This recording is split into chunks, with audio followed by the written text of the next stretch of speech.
कहानी की शुरुआत होती है मुख्य किरदार आर्यन से, जो अभी अभी जेल से बाहर निकला था। आर्यन के जेल जाने की वजह एक दुर्घटना थी जिसमें उसकी अपनी मंगेतर सोफिया, जिससे वह बहुत प्यार करता था, मारी गई थी।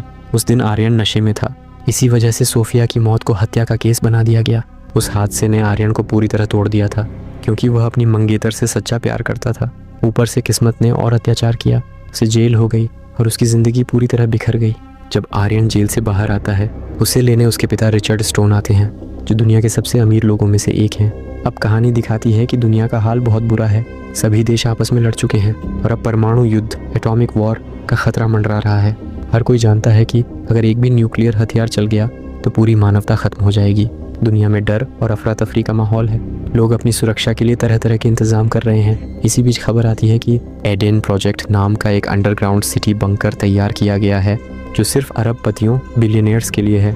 जो लोग अपनी जान बचाने के लिए अरबों डॉलर खर्च कर सकते थे, वे अब वहाँ शिफ्ट हो रहे हैं। इस एडेन सिटी में हर सुविधा थी, खाने पीने से लेकर सुरक्षा और मेडिकल सुविधाओं तक। और सबसे बड़ी बात, यह जगह पूरी तरह सुरक्षित थी।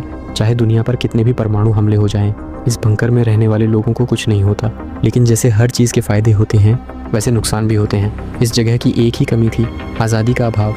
यहाँ हर चीज़ एवलिन ग्रेस के आदेशों के अनुसार चलती थी, जो एडेन प्रोजेक्ट की मालकिन थी। यहाँ रहने वाले हर व्यक्ति की हेल्थ, मूवमेंट, यहाँ तक कि नींद तक ट्रैक की जाती थी, यानी उनकी कोई निजी ज़िंदगी नहीं थी। पहला सीन दिखाता है कि एवलिन एक स्पीच दे रही है, जहाँ वह सब अरबपतियों को भरोसा दिलाती है कि चाहे बाहरी दुनिया नष्ट हो जाए, एडेन के अंदर रहने वाले सब सुरक्षित रहेंगे।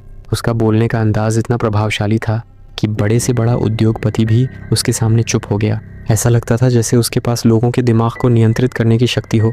दिखाया जाता है कि आर्यन और उसकी दिवंगत मंगेतर सोफिया भी पहले इस जगह को देखने आए थे।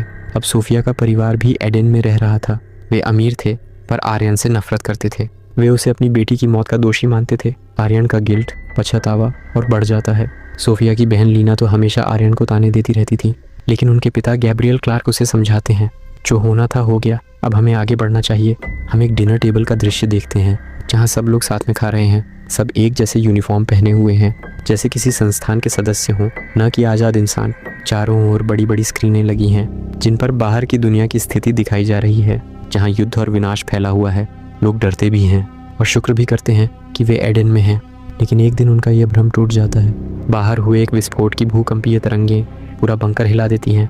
लाइट चली जाती है, गैस लीक होने लगती है। सभी को डोम सेक्टर में भेज दिया जाता है, जो सबसे सुरक्षित क्षेत्र था। यहीं से कहानी में मोड़ आता है। लोगों को शक होने लगता है कि